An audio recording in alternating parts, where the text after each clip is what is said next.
Assalamualaikum warahmatullahi wabarakatuh. Halo teman-teman semua. Perkenalkan, nama saya Nurul Hamidah dengan NPM 20221450004. Nah, di sini saya akan menjelaskan beberapa materi mengenai multikulturalisme, pluralitas dan keberagaman budaya serta dampak penyalahgunaan iptek. Nah, tanpa berlama-lama lagi, langsung saja kita ke materinya. Mohon disimak dengan baik ya teman-teman. Yang pertama, saya akan menjelaskan terlebih dahulu mengenai multikulturalisme. Apa sih multikulturalisme? Multikulturalisme berasal dari kata multi yang berarti banyak, lebih dari dua, dan kata kultur yang berarti budaya. Jadi, multikulturalisme adalah suatu keadaan di mana terdapat beragam budaya yang hidup bersama dalam suatu komunitas atau masyarakat. Nah, situasi multikulturalisme itu dapat terjadi di wilayah yang memiliki keanekaragaman suku, bangsa, agama, bahasa, adat istiadat, dan kebiasaan lainnya. Lalu contoh multikulturalisme seperti apa sih? Indonesia sendiri itu memiliki keanekaragaman suku bangsa yang mana di dalamnya terdapat berbagai macam suku bangsa yang berbeda-beda pula bahasa dan budayanya. Nah, contoh penerapan multikulturalisme di Indonesia itu, contohnya yang pertama itu banyak hari libur agama, kemudian yang kedua itu penggunaan bahasa Indonesia sebagai bahasa nasional, dan yang ketiga itu adalah toleransi terhadap perbedaan. Nah, setelah teman-teman memahami apa itu multikulturalisme, selanjutnya saya akan menjelaskan mengenai jenis-jenis multikulturalisme. Yang pertama itu adalah multikulturalisme isolasi, merujuk pada sebuah masyarakat di mana berbagai kelompok kultural menjalankan kehidupan secara mandiri dan memiliki interaksi yang terbatas antar satu sama lain. Contohnya itu seperti salah satu suku Korowai yang mana mereka tinggal di Papua Nugini dan budaya mereka masih tetap terisolasi dari peradaban modern. Kemudian yang kedua itu adalah multikulturalisme akomodatif, yaitu masyarakat yang memiliki budaya dominan dan memberikan kesempatan bagi kelompok minoritas untuk mempertahankan dan mengembangkan budaya mereka. Contohnya, negara Prancis menerapkan izin waktu bagi para umat muslim untuk sholat dan beribadah di saat waktu kerja.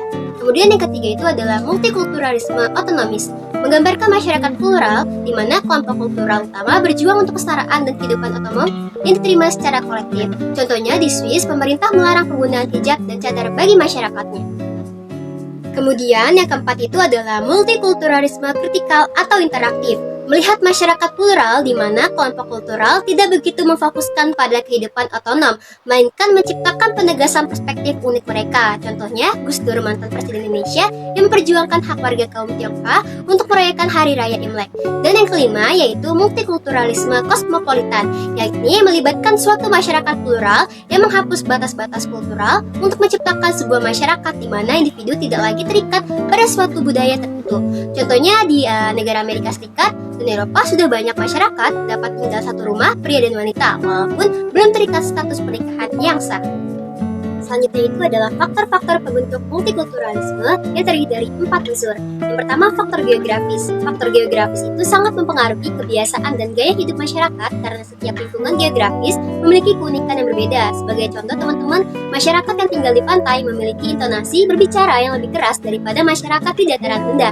Kemudian yang kedua adalah faktor budaya asli. Mengapa? Sebab pengaruh budaya dari luar itu dapat membawa perbedaan budaya dan perubahan pola pikir masyarakat terhadap budaya yang berbeda. Selanjutnya yang ketiga adalah faktor kondisi iklim. Faktor iklim juga mampu membentuk perbedaan budaya antar masyarakat terkait sumber mata pencarian utama berdasarkan perbedaan iklim dan cuaca tempat tinggal masyarakat yang berbeda. Dan yang terakhir adalah faktor induk bangsa atau nenek moyang yang dapat mempengaruhi ciri budaya dan fisik setiap kelompok masyarakat. Di Indonesia sendiri, kelompok masyarakat itu dibagi menjadi 3 berdasarkan gelombang kedatangan nenek moyang yang berbeda, yaitu masyarakat Negrito, Proto-Melayu, dan Deutero-Melayu. Selanjutnya adalah ciri-ciri masyarakat multikulturalisme. Ciri pertama dari masyarakat multikultural adalah keberagaman yang berbeda, teman-teman. Bahkan bisa dibilang keberagaman itu cukup kompleks, misalnya berbeda agama, budaya, atau ras. Jadi tidak hanya 1-2 keberagaman saja, namun lebih banyak lagi. Yang kedua, masyarakat multikultural itu biasanya memiliki norma dan kesepakatan yang disepakati bersama. Norma tersebut muncul dari diskusi dan musyawarah antar anggota masyarakat. Yang ketiga, memerlukan waktu yang cukup lama untuk beradaptasi dan bersatu. Alasannya karena penyesuaian diri dengan satu orang lain itu berbeda. Kemudian yang keempat itu perbedaan antar kelompok dalam masyarakat multikultural berpeluang memicu konflik sosial. Oleh karena itu penting sekali untuk memiliki pengendalian sosial. Dan ciri masyarakat multikulturalisme yang terakhir adalah dominasi kelompok. Hal ini dapat terjadi terutama oleh kelompok yang memiliki kekuatan lebih besar, yang mana hal ini dapat menyebabkan ketidakadilan dan keseimbangan di antara anggota masyarakat, teman-teman, sehingga perlu ada upaya untuk mendorong persamaan dan kesetaraan dalam masyarakat. selanjutnya saya akan menjelaskan mengenai pluralitas dan keberagaman. Apa sih pluralitas itu? Pluralitas adalah istilah yang digunakan untuk menggambarkan keadaan atau karakteristik suatu masyarakat atau negara yang memiliki beragam suku bangsa, budaya, agama, atau bentuk kepercayaan. Artinya, di suatu negara atau masyarakat tersebut terdapat banyak kelompok dengan latar belakang atau keyakinan yang berbeda-beda. Contohnya, di Indonesia sendiri merupakan negara dengan pluralitas yang tinggi. Kenapa? Karena memiliki banyak suku bangsa, agama, dan budaya yang berbeda. Nah, bentuk pluralitas itu ada 5, teman-teman. Apa saja? Yang pertama adalah pluralisme agama, merupakan pengakuan dan penghargaan terhadap keberagaman agama dan kepercayaan yang ada dalam suatu masyarakat. Kemudian yang kedua adalah pluralisme etnis, adalah pengakuan dan penghargaan terhadap kelompok etnis yang berbeda dalam suatu masyarakat.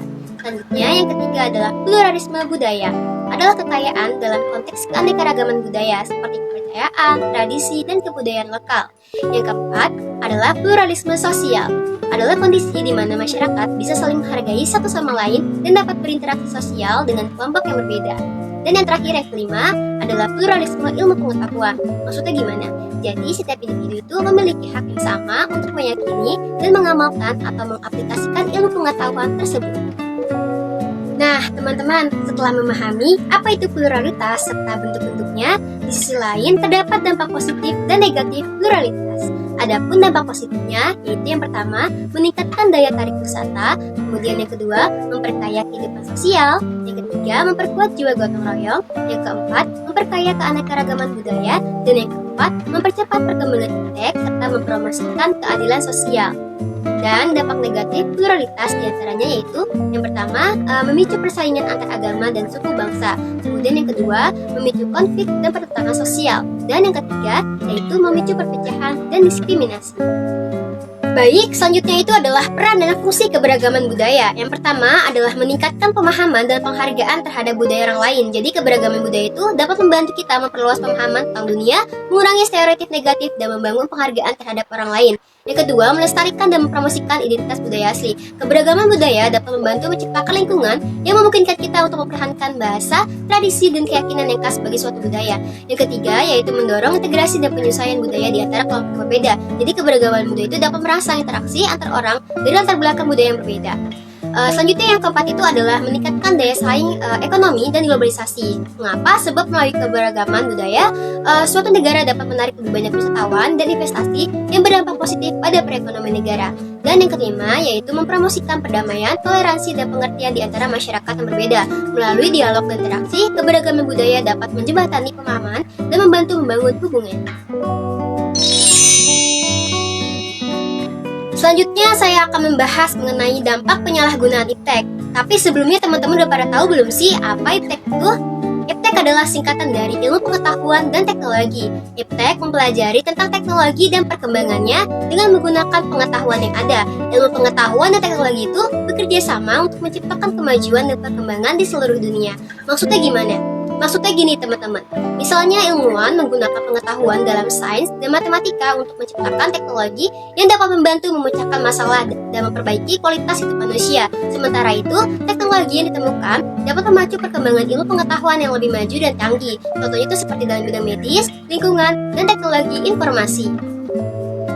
Nah, teman-teman, ada beberapa dampak negatif penyalahgunaan iptek. Yang pertama itu pada bidang lingkungan. Jadi, iptek dapat memperburuk kondisi lingkungan jika digunakan dengan tidak benar. Contohnya seperti limbah dan polutan yang dihasilkan dari industri dan tidak dikelola dengan baik. Kemudian pada bidang kesehatan, iptek juga dapat disalahgunakan. Contohnya seperti penggunaan antibiotik secara berlebihan dan tidak tepat dapat menyebabkan resistensi obat dan infeksi yang lebih serius. Kemudian pada bidang sosial, iptek dapat digunakan untuk menyebarluaskan informasi yang salah atau menyesatkan, seperti yang teman-teman sudah ketahui, misalnya penyebaran berita palsu atau konten negatif yang memicu keresahan dan kecemasan publik. Selanjutnya pada bidang ekonomi, iptek dapat menyebabkan ketimpangan sosial dan ekonomi. Kenapa? Sebab hal tersebut terjadi ketika hasil iptek hanya dimanfaatkan oleh segelintir orang atau kelompok sehingga tidak merata dalam masyarakat, yang mana hal ini akan menciptakan kesenjangan sosial dan ekonomi antar individu dan kelompok. Nah, teman-teman, mungkin itu saja yang dapat saya sampaikan. Apabila ada kesalahan kata, mohon dimaafkan. Dan semoga materi yang telah saya sampaikan dapat bermanfaat. Sekian dan terima kasih. Wassalamualaikum warahmatullahi wabarakatuh. Jumpa.